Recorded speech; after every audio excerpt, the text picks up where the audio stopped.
inadmit po niya na talagang may epekto na po itong impeachment trial sa legislative work po, 'di ba, ng Senado, at yung pong nakikita niya ngayon yung pagdating naman po sa budget deliberations para sa panukalang 2027 national budget. Kayo po, isa rin po kayo sa mga vice chairperson ng House Committee on Appropriations. Ah. 'Di ba? May nakikita rin po ba kayo sa inyo pong panig sa Kamara, nakikitang epekto ng impeachment trial po sa magiging budget deliberations sa 2027 national budget? Well, nagmo-multitask naman po talaga ang House of Representatives, no, and even the both chambers of Congress for that matter, no. Hindi lang namang nakafocus ang isang bagay sa isang sa impeachment trial, no. I think it's a matter of management, no, managing the time, pati yung assigning of the members who would be present during the trial. Kasi hindi naman po lahat ng miyembro ng appropriations at lahat po ng miyembro ng House ay uupo diyan sa impeachment trial, no. Pero I'm sure, of course, I admit na magkakaroon po ng adjustment, no, doon sa time, doon sa probably how many days would we allot for the briefing ng mga budget. Ang alam ko, every budget season talaga nag-a-add yan ng 2 araw para continuous pa rin yung briefing, no, ng mga komite sa mga pondo ng ahensya. So it's just a matter of managing it well, dahil we design naman talaga to address multiple concerns, no. Isa na rin ito yung isa na rin so sa apart from the budget hearings, yung mga other legislative priorities din. So it's a matter of putting it and prioritizing and then making a list on how on what legislations and what measures are we to tackle. At the same time, knowing that this is also a constitutional duty na ginagawa ng impeachment court, ay sino yung naatasan at sino talaga yung uupo diyan, no, na mga prosecutors, yes. Pero Congressman Adyong, yung pong mismong House Prosecution Team, meron po bang gagawing adjustment para po mapabilis, yun na lang pong gamitin natin term, mapabilis po ito pong paglalatag ng mga ebidensya, pagsalang po ng mga testigo para po sa mga articles of impeachment?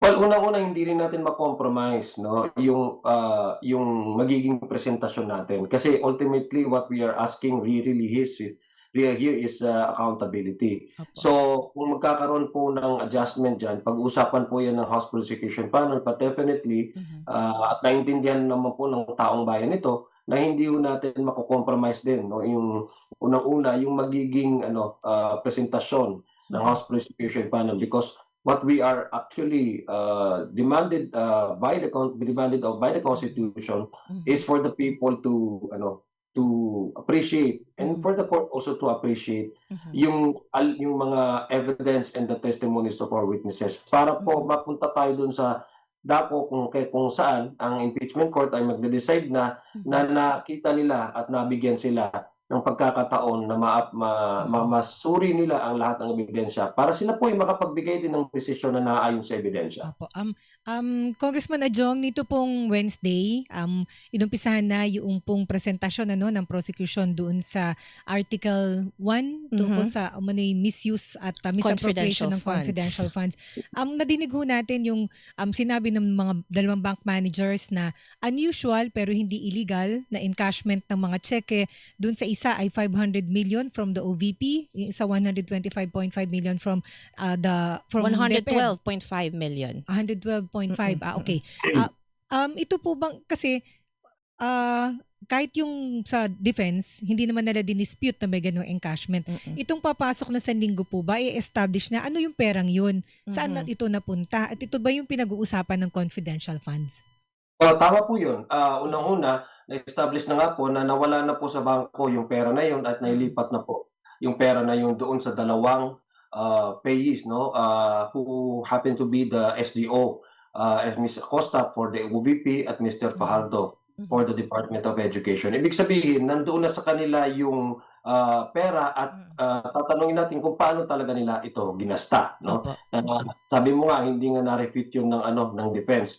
Kasi nakita natin na although sabi nga hindi unusual in a sense that apart from the amount, Nasabi nila first time nila nakita ito at in-encash, na wala naman talagang Ganung amount. account, walang account, ang Mm. official account, ang mga opisina na to kasi dumaan lang talaga sa kanilang pera. Ibig sabihin, wala kung titingnan mo yung bank trail at money trail, wala nang money trail, no? Ibig sabihin, in-encash lang talaga ito purposely para itong cheque na ito ma-convert into cash, nandun na sa kanila, no? Sa kanila. So makikita natin kung yung sa next week kung paano nga nila ito ginasta. Opo. Yung pinasent nila na acknowledgement receipts, no?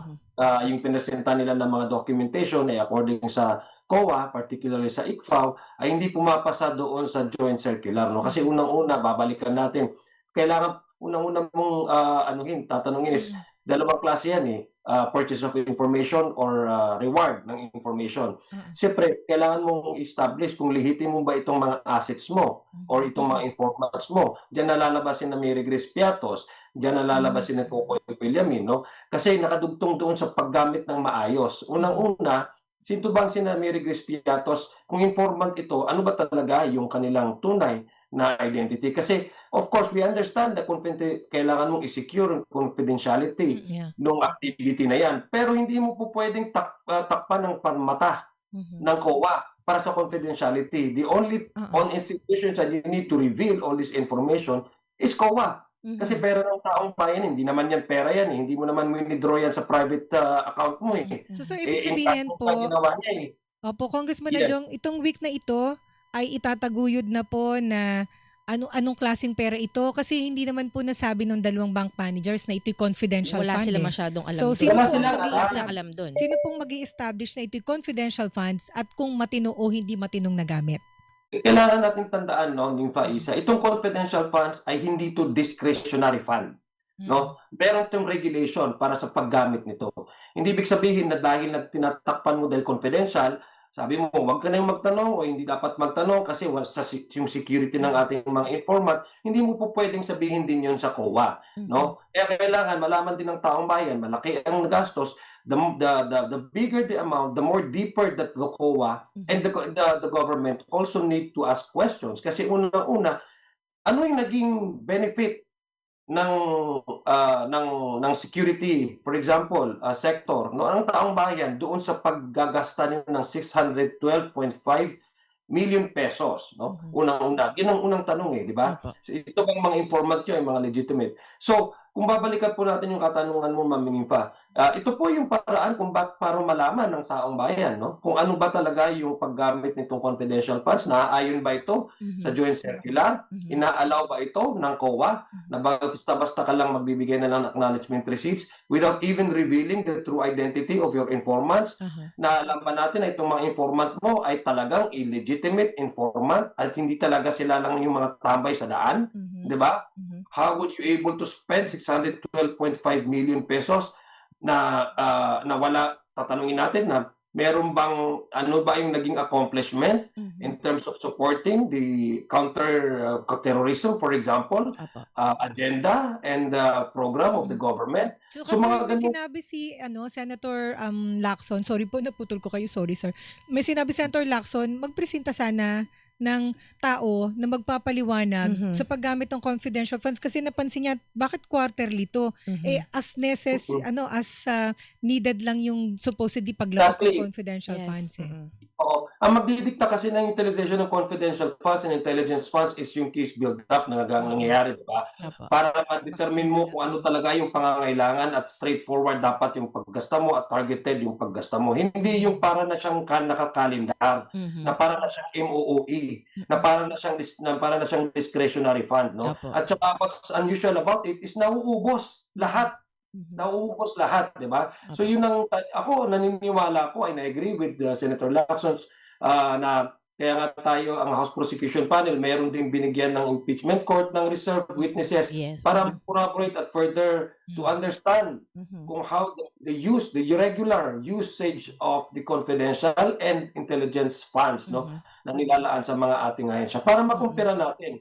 Kasi tama nga po, yung confidential fund, yung intelligence fund, in fact, hindi agad sa lahat ng mga agencies na tatanungin natin, hindi nila nauubos ito. Kasi ang hirap kaya kumuha ng informant.